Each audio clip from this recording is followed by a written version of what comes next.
জমে গেছে নাকি? আসসালামু আলাইকুম, কাছে দূরে সবাই কেমন আছেন? আশা করি ভালো আছেন। আলহামদুলিল্লাহ আমিও ভালো আছি। চলে আসলাম আবারও একটা ছোট্ট ভিডিও নিয়ে।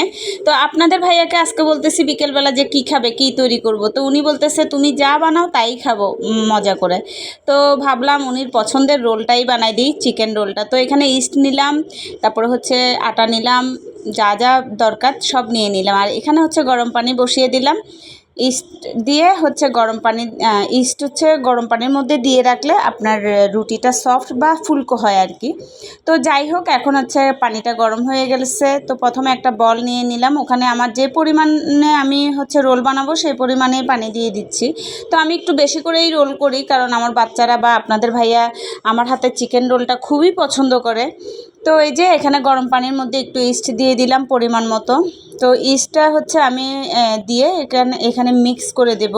এরপরে হচ্ছে একটু তেল লাগাবো, তেল দেবো। এখান দিয়ে হচ্ছে অর্পিকা তো অস্থির, কখন বানাবো। অর্পিকা হচ্ছে কি ভাত টাত টোটালি খেতে চায় না ওর বাবার মতো।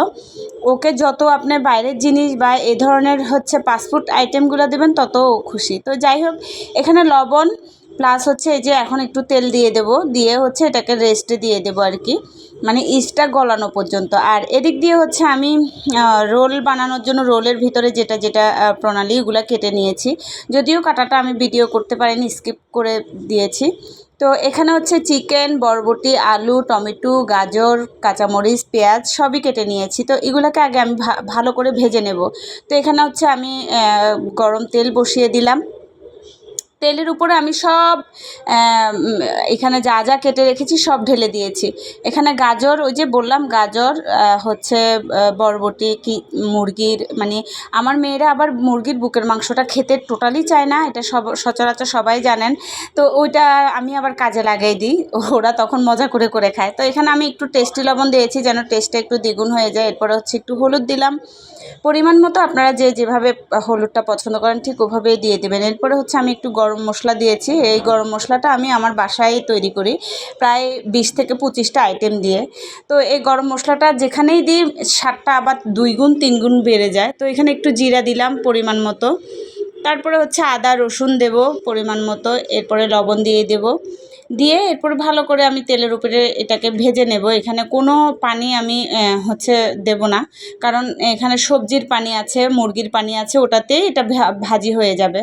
তো অনেক সময় আমি পেঁয়াজটা আলাদা করে ভাজি করি। তো যেহেতু আমি এখানে পানি দেব না, এই জন্য আমি সব মশলা এই তেলের উপরে ভেজে নেব অল্প আঁচ দিয়ে আর কি।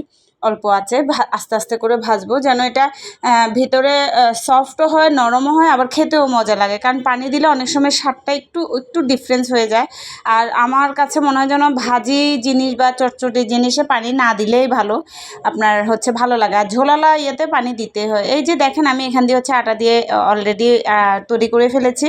তো এই যে দেখেন কতটুকু ফুলেছে। তো এখন আমি হচ্ছে রোল বানিয়ে ফেলবো আস্তে আস্তে। তো রোল বানানোর জন্য হচ্ছে আগে বেলুন ফিরে তো লাগবেই। তো এই যে দেখেন, পুরোটা আর না দেখাই, এই যে আমি রোল কিভাবে বানাই লাস্টেরটা আপনাদের সাথে শেয়ার করলাম। প্রথমে একটা রুটি বেলবো, রুটির মাঝখানে যখন আমি ভাজিগুলা দেব, তারপরে হচ্ছে এই যে বোটে এই পাশের থেকে একদম লাস্টের পাশে থেকে একটু ছুরি দিয়ে কেটে এগুলাকে আমি মিশাই দেবো আর কি। উঠায় দেখতে আর আসলে ভালো লাগে, এতটুকু আর কিছু না। আপনি যত হাতের ইশারায় যত সুন্দর করবেন সৌন্দর্য ততই বাড়বে। তো অলরেডি আমি 5টা দিয়ে দিয়েছি ওভেনে, যেন এটা তাড়াতাড়ি ওভেন হয়। আর আপনাদের ভাইয়া তেল না দিলে বেশি খুশি হয়, তো এই জন্য আমি ওভেনেই বেশিরভাগ এই ধরনের হচ্ছে ফাস্টফুড আইটেমগুলো তৈরি করি। তো এই যে দেখেন মাশাল্লাহ এত কিউট হয়েছে, আর খেতেও অনেক মজা হয়েছিল রোলগুলা। তো এই যে অলরেডি হয়ে গেছে 5 পিস, আবার 5 পিস দেবো এখন। তো আমার বাচ্চারা তো খুবই খুশি, রোল হচ্ছে দেখে তো আনন্দ করতেছে, আর আপনাদের ভাইয়াও এত মজা করে খেয়েছে। তো ওদেরকে মাঝে মধ্যেই আসলে এগুলা বানিয়ে খাওয়াই, কিন্তু এগুলা বানাতে অনেক সময় লাগে, অনেক সময় দিতে হয়, কারণ এগুলো আলাদা আলাদা করে হচ্ছে সব কিছু আলাদা আলাদা তৈরি করতে হয়। আর যতই সময় লাগুক, দিন শেষে বাচ্চারা যখন পছন্দ করে, ওদের যখন ভালো লাগে, তখন বানাতেও ইচ্ছা করে। এই যে দেখেন আমার টুনটুনি কিন্তু খাবারের প্রতি এতটা মানে না, ইন্টারেস্ট কম, কিন্তু আজকে এই যে দেখেন নিজে থেকেই আসছে। হচ্ছে রোল নিতে। তো ওকে আগে আমি দিয়ে দিলাম যেন ও মানে খেয়ে মজাটা নেয় আর কি।